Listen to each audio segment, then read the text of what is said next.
Hola, en este vídeo vamos a aprender sobre los sufijos que sirven para formar adjetivos.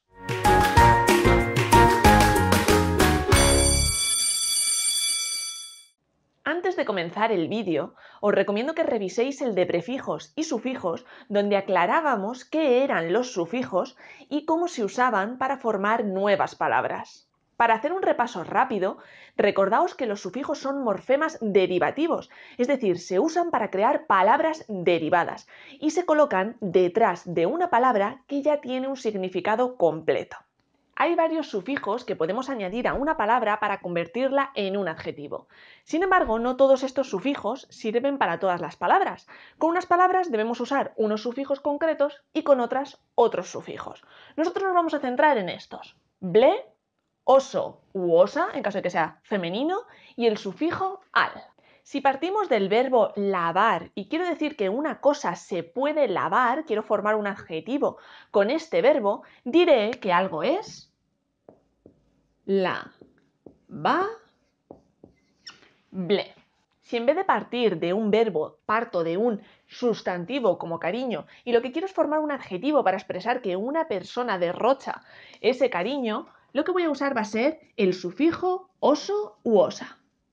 Y el resultado es cariñoso o cariñosa. Y si partimos de primavera, que también es un nombre, y quiero crear un adjetivo que se refiera a la primavera, voy a usar el sufijo al. Y el resultado va a ser primaveral. Fijaos, para crear estos adjetivos añadiendo estos sufijos, lo que hemos hecho es, en las palabras de las que partíamos, en estos sustantivos o verbos, eliminar la última de las letras. Así, con lavable hemos eliminado la R, porque si no el resultado hubiésemos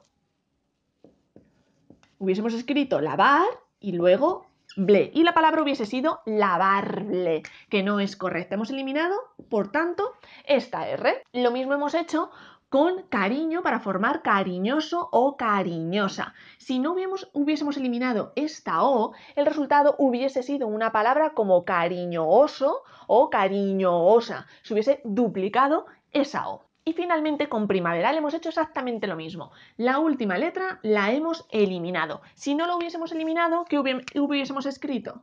Pues la palabra primavera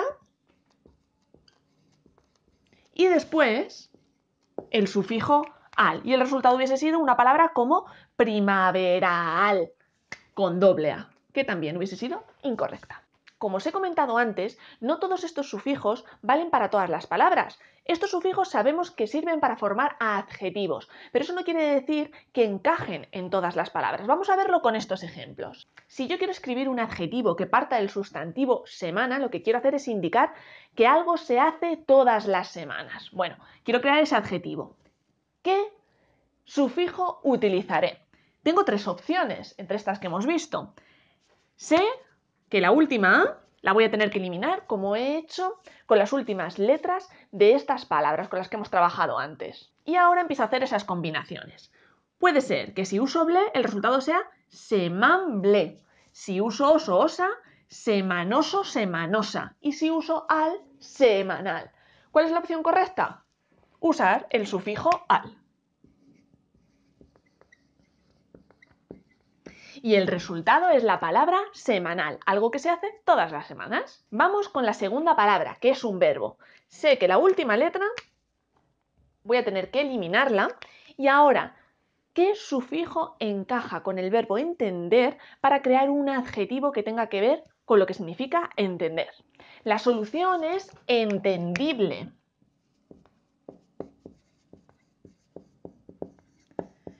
Entendible, el uso del sufijo ble.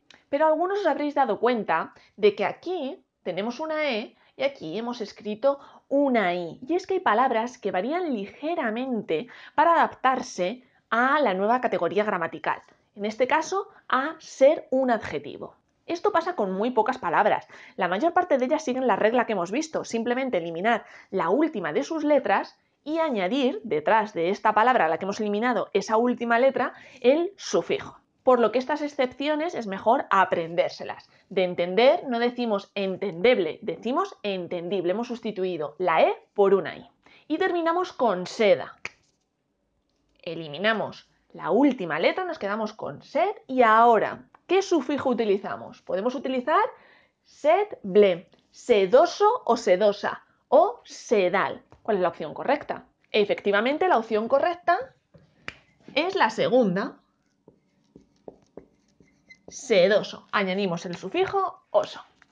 Antes de continuar, quería advertiros que es muy común que os planteen ejercicios en los que se os dan una serie de palabras y os dicen separa en estas palabras los sufijos. Esos ejercicios suelen tener trampa. ¿Qué tipo de trampa? Pues fijaos, decíamos que los sufijos eran morfemas derivativos que se colocaban detrás de una palabra que ya tenía un significado completo. Lo acabamos de ver ahora mismo, hemos trabajado con palabras que ya significan algo. Simplemente lo que hemos hecho ha sido eliminar la última de las letras y añadir ese sufijo.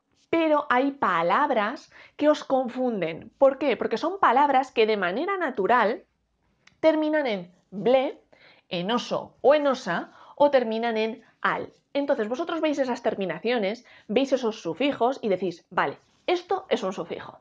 Y es incorrecto. Os he puesto estos ejemplos. Por un lado, cable, que termina en ble. Aquí hemos visto un sufijo que es ble.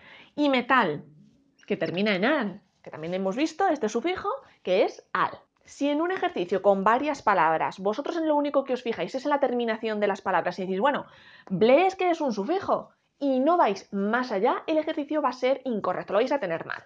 ¿Por qué? Porque no estáis teniendo en cuenta la definición de sufijo, que es ese morfema derivativo que se coloca detrás de una palabra que ya significa algo. Si yo a cable le quito el ble, ¿qué es lo que me queda? K. ¿K significa algo? K no tiene ningún tipo de significado. Por lo tanto, la palabra cable no está formada con un sufijo derivativo. Es simplemente una palabra que termina en ble. Y lo mismo nos pasa con metal. Si a metal le quitamos el al, que es lo que creemos que es el sufijo, tenemos met. ¿Met es una palabra con un significado completo? ¿Significa algo? No, no significa nada. Entonces, si vosotros decís que este al es un sufijo, el ejercicio lo vais a tener mal, va a ser incorrecto, porque no estáis teniendo en cuenta que los sufijos se añaden a palabras que ya significan algo. K no significa nada y met tampoco significa nada. Esta es simplemente una palabra que termina en ble y esta una palabra que termina en al. No nos podemos olvidar, dentro de estos sufijos que forman adjetivos, de los sufijos que forman gentilicios, que son esas palabras que usamos para indicar el lugar de procedencia de algo o de alguien. Los sufijos que sirven para formar gentilicios, que al fin y al cabo son adjetivos, más comunes son ino o ina, es o esa, en su forma masculina y femenina, ano y ana, y eño o eña. Como decíamos antes, no todos estos sufijos valen para todas las palabras, para todas las localizaciones de las que queramos formar un gentilicio. Algunos de estos sufijos sirven para unas y otros sirven para otras. Vamos a verlo con estos ejemplos. De Francia, una persona que viene de Francia. ¿Qué es? ¿Un francino? ¿Un francés? ¿Un franciano o un franceño? Es un francés, ¿verdad? Por lo tanto, solo nos sirve este sufijo, que como os digo, se puede escribir en masculino o en femenino. Francesa. Con Madrid, ¿cuál es el sufijo que utilizamos para formar el gentilicio de alguien que es de Madrid? Pues este de aquí. Madrileño o madrileña. Con Salamanca usamos ino. Una persona que es de Salamanca es un salmantino o una salmantina. Y el último ejemplo, Murcia. ¿Alguien que es de Murcia? Es un murciano o una murciana. Como veis, la formación de estos adjetivos que son gentilicios es más irregular que la de los adjetivos que veíamos antes. Y es que antes lo único que hacíamos era eliminar la última de las letras de las palabras con las que trabajábamos y añadir el sufijo. Veíamos que había alguna excepción, pero la norma general era esa. Ahora nos encontramos con algo mucho más irregular, fijaos. Para formar francés y francesa se ha eliminado la A, pero también se ha eliminado la I. Para llegar a la palabra madrileño, se ha eliminado la D, nos hemos quedado con Madrid, pero se ha añadido una L extra. En Salamanca lo que hemos hecho ha sido eliminar la última letra, pero también la penúltima. Nos hemos quedado solo con Salamán y luego hemos añadido el ino, pero una T extra, al igual que con Madrid hemos añadido una L extra. Y el único gentilicio regular que hemos tenido, en el que solo hemos eliminado la última de las letras, es murciano o murciana. Sin embargo, esto no pasa con todas las ciudades o con todos los países, con todas las localizaciones. En el ejemplo de francés, vosotros podéis pensar, bueno, vale, pues entonces cuando uso el sufijo es o esa, lo que tengo que hacer es eliminar las dos últimas letras. No, porque las personas que viven en A Coruña les quitamos esta última A y son... es un coruñés o una coruñesa. Ha sido una transformación regular.